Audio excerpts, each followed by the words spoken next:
नमस्कार दोस्तों, एक नई लर्निंग के साथ हाजिर हूँ और आज के इस बिजनेस फाइनेंस लर्निंग में फिल्टर्ड किए हुए डेटा को लेकर के हम लोग चर्चा करेंगे। उसमें से एक कंपनी पे हम डिटेल में स्टडी करने की कोशिश करते हैं, जिसमें कि पास्ट परफॉर्मेंस कैसा है, मार्केट की करंट ट्रेंड कैसा रहा है और उनके हिसाब से मार्केट में कंपटीटर के जो कंपैरिजन किया जाए उसमें कहाँ पे जगह क्रिएट कर पाती है। छोटी से लेकर बड़ी दुकान जो होती है उसको लेकर के, अर्थात छोटी से बड़ी कंपनी, छोटी से बड़ी हाइट या वेट की चर्चा भी करें। कंपनी का वेट क्या है, कंपनी की हाइट क्या है और साथ में आज के टाइम में कितनी भीड़ भाड़ वाली जगह बनती है। चलिए पार्ट बाय पार्ट जानने की कोशिश करेंगे। यदि हम चर्चा करें उस पार्ट को, तो कंपनी का जो हमने जो जिस कंडीशन बेसिस पे फिल्टर करने की कोशिश किया वो आपके सामने जिक्र करने की कोशिश कर। देखिए, हमने एक मार्केट से एक ऐसी फिल्टर लगाने की कोशिश किया जो कि 100 करोड़ से लेकर 1500 करोड़ के बीच का कोई कंपनी हो, साथ में उनका जो करंट मार्केट की ट्रेंड हो वो कम से कम 50 डे मार्क हो, 200 डे मार्क से ऊपर लेवल पे होना चाहिए था और साथ में कम से कम 10,000 शेयर होल्डर का इंटरेस्ट भी बना होना चाहिए। यदि वेट की बात करें तो हम ये ट्राई करते हैं जो थोड़ा सा कम वेटेज वाले स्टॉक हो, तो साथ में ये भी चर्चा करने की कोशिश करेंगे कि आखिर कंपनी का वाई वाई ग्रोथ स्टेबल होना चाहिए, साथ में क्वार्टर ऑन क्वार्टर भी ग्रोथ लेवल की तरफ होना चाहिए। उसके लिस्ट में कंपनी निकल के आती है जिसका नाम है ओसवाल की बात करने वाले, ओसवाल एग्रो मिल लिमिटेड इसका नाम है। और इसको यदि हम पीयर्स से कंपेयर करेंगे, एक तरह से ये कह सकते हैं कंपिटिटर के दौर में इसको कंपेयर किया जाए, तो ट्रेडिंग वाली कंपनी जिसमें कि अदानी इंटरप्राइजेज है, विशाल मेगा मार्ट से जैसे बड़ी दिग्गज कंपनी से इसको कंपेयर किया जा सकता। तो इसमें हाइट वेट के हिसाब से देखा है तो उनकी हाइट जो है केवल केवल 1113 करोड़ के आसपास की बनती है, जिसको हम मार्केट कैप कहते हैं। जैसे कि बगान में छोटी और बड़ी हाइट की काफी सारे पेड़ होते हैं, दूसरी हाइट में इनका 1113 फीट के आसपास या 1300 फीट के करोड़ के आसपास की बात किया जाए। लेकिन वैल्यूशन के दृष्टिकोण से देखा जाए तो देखिए, यदि कंपिटिटर कंपनी की बात करें जहां पे कुछ कंपनी की रेस इतनी ज्यादा भीड़ भाड़ से भरी पड़ी दिखती है, जहां अदानी इंटरप्राइजेज की बात करें तो 1 रुपए कमाई के पीछे 71 लोगों का भीड़ बना हुआ है, तो वहीं पे इस कंपनी की बात करें तो उसमें केवल 1 रुपए के पीछे 21 लोगों का भीड़ जमावड़ा दिखता है। लेकिन वहीं पे जैसी ग्रोथ लेवल को लेकर के बात जैसे आती है, तो एक अचंभित करने वाली डेटा सामने निकल के आती है। किसको लेकर के? ओसवाल एग्रो मिल को लेकर। तो चलिए एक नजर ये जानने की कोशिश करते हैं कि आखिर ये कंपनी जो है ओसवाल एग्रो, ओसवाल एग्रो की क्या क्या कामकाज करती है और इसमें क्या क्या चीज शामिल है इनके बिजनेस में, बिजनेस एक्टिविटीज। इनकी वेबसाइट्स पे मैं विजिट कर चुका हूं, ओसवाल एग्रो मिल की बात कर रहा हूं। इसकी प्रोडक्टिविटी रेंज को लेकर कोई भी ऐसा चीज यहाँ पे मिलती नहीं नजर आ रही। केवल और केवल अभय ओसवाल ग्रुप से बिलोंग करने वाली कंपनी है, तो इतना ही जिक्र करता यहाँ पे देखा। ऐसा नाम लगता है कि एग्रो मिल से रिलेटेड जो कंपनी है इसका शायद या तो हो सकता है ट्रेडिंग का कामकाज करती है या फिर ये केमिकल इंडस्ट्री से बिलोंग करती है, लेकिन इसमें इनकी वेबसाइट्स पे इस तरह के कोई भी डेटा देखने को नजर नहीं आ रही है। यदि हम अबाउट अस की बात करें तो अबाउट अस में इसको लेकर के जरा एक झलक समझने की कोशिश करते हैं, तो इसमें देखा गया कंपनी प्रोफाइल ये कहता है कि कंपनी 1979 में बनी थी और साथ में कहती है engaging in the real estates and other non financial activity. अर्थात यहाँ कंपनी के प्रोफाइल ये कहता है कि रियल एस्टेट्स में जुड़ी है हुई कंपनी है और साथ में नॉन फाइनेंसिंग सर्विस प्रोवाइड करती है, जिसमें company always the adhesive and achieve the best of the industry and the try to the optimize and the cost and the its efficiency की बात शामिल कर। चलिए हम यहाँ पे जानने की कोशिश करेंगे, तो यहाँ पे भी कहता है कि ट्रेडिंग कंपनी है और ट्रेडिंग के साथ साथ कहते हैं कि development in the real estates. अर्थात मुझे लगता है कि यदि ट्रेडिंग कारोबार से आती है तो शायद अदानी से आप कंपेयर भी कर पाएंगे। अदरवाइज मुझे लगता है जैसे रियल एस्टेट से बिलोंग करते हैं, आप डीएलएफ को लीजिए, मैक्रोटेक को ले लीजिए या फिर ओवराई रियल्टी को ले लीजिए, इन सब कंपनियों से कंपेयर कर, चाहे शोभा हो या फिर कैसे लोधा हो, इन सब से कंपेयर करना थोड़ा सा आसान हो सकता है। इसके लिए हमें जानने की ये जरूरत पड़ेगी कि आखिर कंपनी का सेगमेंट वाइज अर्निंग क्या होती है। यदि पीयर्स के, अब पीयर्स में बहुत ज्यादा हम ध्यान नहीं देने की कोशिश करेंगे, क्योंकि इसमें कुछ पहलू को लेंगे कि आखिर YoY ग्रोथ कैसा रहा, क्वार्टर ऑन क्वार्टर ग्रोथ कैसा रहा, और आज के सिचुएशन में मार्केट में किस जगह पे अपने क्या बनाती है, पैदान बना के रखी। अब देखिए, मैं यहाँ पे ईयर एंड ईयर बेसिस की मुताबिक इस कंपनी की बात करूं तो लास्ट 3 सालों में 60% से ज्यादा गिरावट रही है। मैं पुराने हिस्टोरिकल डेटाबेस पे लेके चलने की कोशिश करता हूं, लेकिन जैसे ही लास्ट 12 महीने के डेटा का सवाल आए तो इसके सेल्स में 162% की रैली बनती देखी।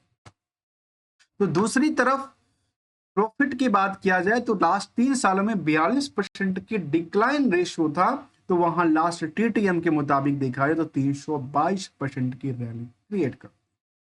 अब देखिए, कुछ सालों की डेटाबेस में जिसमें 12 महीने में लगातार बढ़ती जा रही है एक ही दिशा में, चाहे सेल्स हो चाहे प्रॉफिट हो, स्टॉक प्राइस को चलना स्वाभाविक सी बात बन जाती है। तो वहां पे एक साल में करीब 88% की रिटर्न क्रिएट कर, कंपाउंडेड डेटा के मुताबिक।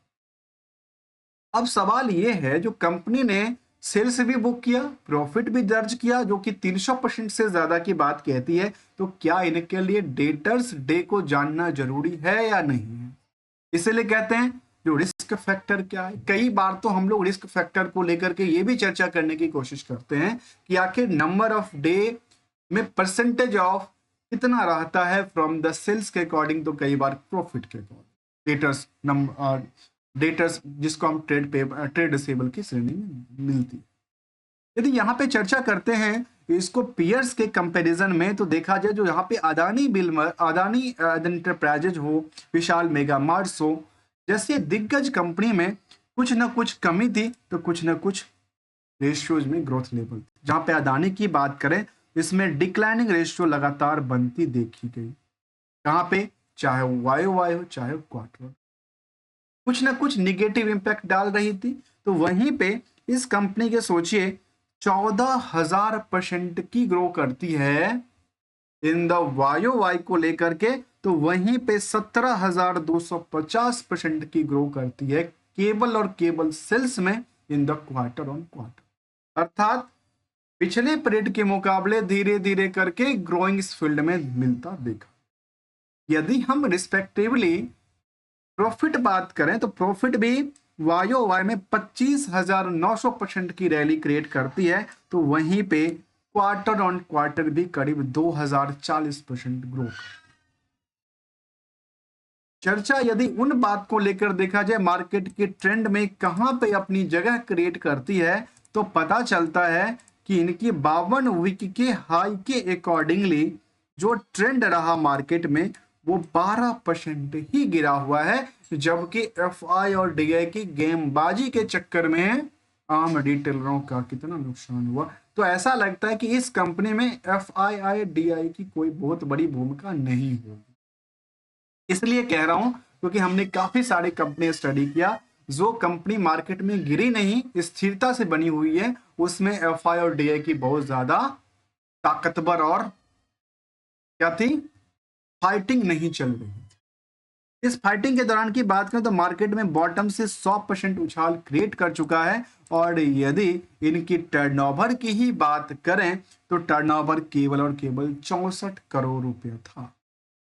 वहीं क्वार्टरली टर्नओवर केवल 62 करोड़, क्योंकि सितंबर तक का डेटा है, तो फिर दिसंबर का डेटा कहां गया जी।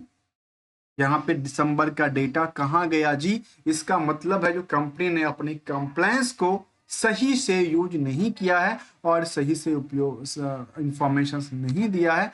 सॉरी, दिसंबर तक का डेटा है जिसमें 62 करोड़ तक की टर्नओवर, सॉरी फॉर दैट दोस्तों, 62 करोड़ की टर्नओवर है, और इसके मुताबिक देखा जाए तो करीब मार्केट में 90% तक इनकी ऑपरेटिंग प्रॉफिट मार्जिन बनी। यदि हम चर्चा करें इनकी कंपटीटर को छोड़ करके केवल रिस्क फैक्टर की, तो 0 नंबर ऑफ डे की बात कहते हैं, अर्थात कोई पैसा डूबा नहीं दिखता है मार्च 24 तक। लेकिन सेल्स कब बुक किया, दिसंबर 2024 में, अर्थात हमें ये जानना जरूरी होगा कि आखिर मार्च में जो नंबर ऑफ डेटर्स डे है वो क्या कहती है। क्या कंपनी ने केवल और केवल बुकिंग पर्पज से डाल दिया या पैसे रिकवरी भी करके लेके आती है। जहां हमने कहा था कि कंपनी में एफआई और डीआई की कहूँ बहुत बड़ी फाइटिंग नहीं चल रही होगी, तो वो डेटा आपके सामने मिला है और वो कहता है कि एफआई और डीआई की कोई बहुत बड़ी होल्डिंग ही नहीं है। 0% 0/0 की बात कहती है। तो आम निवेशक के पास 57% की होल्डिंग बनी है, जिसमें करीब करीब 2 लाख के आसपास इंटरेस्टेड शेयर होल्डर का लिस्ट करता है। तो रिसेंटली की बात किया जाए तो कंपनी में रिस्क और रिवार्ड की एक्सपेक्टेशन को ध्यान में रख के समझा जाए तो कंपनी में रिस्क फैक्टर तो कुछ है, जिसमें खास करके कहती है रिटर्न ऑन इक्विटी को, खास करके कहती है डिविडेंड नोट पेइंग को लेकर के। और साथ में यदि हम इनकी रिसेंटली की बात करें, कोई रिसेंटली अपडेट की तरफ, तो कोई बड़ी अपडेट फिलहाल के लिए नहीं। लेकिन वहीं पे चार्ट लेवल पे जैसे ही आप जाएंगे तो नजर आती है कि शायद मार्केट में ये दिन बाय दिन एक ग्रो फील्ड की तरफ इशारा करती देखी गई है, क्योंकि मार्केट में देखा जाए तो बॉटम यहाँ पे थी और बॉटम पे आकर के उन्होंने सपोर्ट एक बाउंस बैक क्रिएट करती है और बाउंस बैक के साथ सीधे सीधे मार्केट को एक ब्रेकआउट करती देखी गई है। अब यहाँ पे सवाल होता है कि हम कोई आपको टेक्निकल टारगेट दे रहे हैं या नहीं। दोस्तों हमेशा कहता हूं कि हम ना आपको कोई टेक्निकल टारगेट दे रहा हूं, ना कोई आपको एसएल की एडवाइस दे रहा हूं। अर्थात आप ये भी मत मानना कि मैं आपको होल्ड करने की कोई अनुमति देता हूं, क्योंकि हम ना कोई ट्रेडर्स हैं ना कोई एडवाइजर्स हैं, ओनली एज ए लर्नर हैं। इसीलिए सिंगल से गोल्डन रूल की चर्चा करेंगे, जो कि केवल के स्टॉक मार्केट की बातें नहीं, उसको हम पर्सनल लाइफ में भी यूज कर सकते, जिसको हम पर्सनल फाइनेंशियल डिसीजन के तौर पे देखते हैं।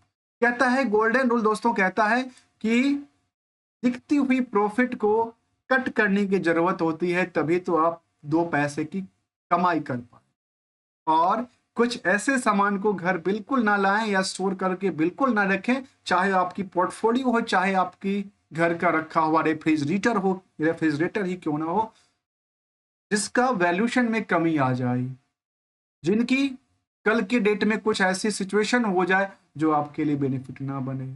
उसके लिए केवल एक ही रास्ता होता है, उस तरह की चीजों को नुकसान या तो लाइफ के लिए तो रिस्क फैक्टर ज्यादा हो जाता है, छोटे पीरियड में एसएल का सदुपयोग होता है।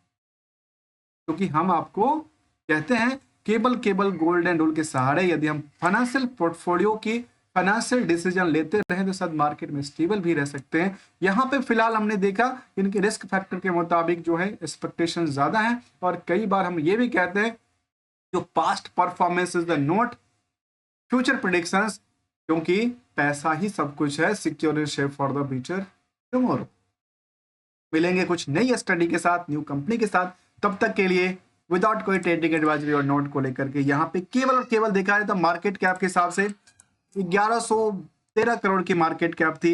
इंडस्ट्रियल की पी के मुताबिक हमने देखा तो ये देखा कि बिल्कुल अंडर वेटेज है। तो दूसरी तरफ हमने ये भी देखा कि कंपनी की रेस में ये लगातार बढ़ती जा रही थी, स्टेबल थी, मार्केट की रेस में स्टेबिलिटी की तरफ देखने को मिलता। मिलेंगे कुछ नई पॉइंट के साथ, तब तक के लिए थैंक्स फॉर द जर्नी।